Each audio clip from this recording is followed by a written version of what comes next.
ప్రభుత్వ మెడికల్ కాలేజీల ప్రైవేటీకరణ సరికాదన్నారు వైద్య రంగ నిపుణులు.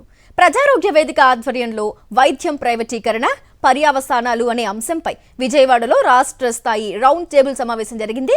మెడికల్ కాలేజీల ప్రైవేటీకరణ వల్ల ప్రజల జేబులకు చిల్లు పడుతుందని అభిప్రాయపడ్డారు వైద్య రంగ నిపుణులు. బలమైన ప్రభుత్వ ఆరోగ్య వ్యవస్థ అవసరమన్నారు. ఆరోగ్య రంగానికి బడ్జెట్ కేటాయింపులు భారీగా పెంచాలని డిమాండ్ చేశారు.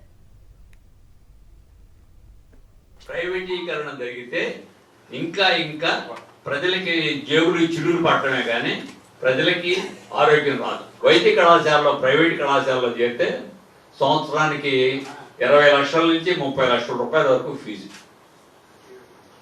4.5 ఏళ్ళు అంటే ప్రైవేట్ వాడు 5 సంవత్సరాలు వసూలు చేస్తాడు. 1,50,00,000 రూపాయలు కట్టి ఇప్పుడు ఎందుకంటే మన స్టేట్ రాష్ట్రంలో గవర్నమెంట్ కాలేజీల కంటే ప్రైవేట్ కాలేజీలు ఎక్కువ ఉన్నాయి. ప్రభుత్వ రంగంలో ఉన్న వైద్య సంస్థలకి ప్రభుత్వమే కనుక పెట్టుబడులు పెట్టి దాన్ని కనుక డెవలప్ చేస్తే అవన్నీ బాగా డెవలప్ అవుతాయి. మన గత అనుభవాలు చూసాం. మనం కోవిడ్ టైంలో మన గత అనుభవాలు చూసాం. ప్రభుత్వ రంగంలో ఉన్న హాస్పిటల్స్లోనే ఎక్కువ మంది పేషెంట్స్ సేవ్ చేయబడ్డారు, ఇబ్బందులు లేకుండా జరిగింది.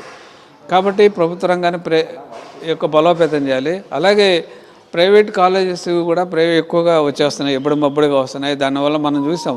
ఇప్పుడు నీట్ పరీక్షలో మొన్న దాదాపు 20 మంది జరిగిపోతే ఒక ప్రజా ఉద్యమం లాగా మొత్తం దేశం అంతా వచ్చింది.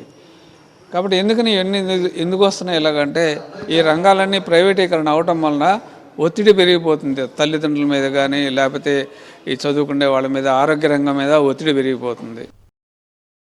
మరిన్ని అప్డేట్స్ కోసం ఛానల్ను సబ్స్క్రైబ్ చేయండి. నోటిఫికేషన్స్ కోసం బెల్ ఐకాన్ పై క్లిక్ చేయండి.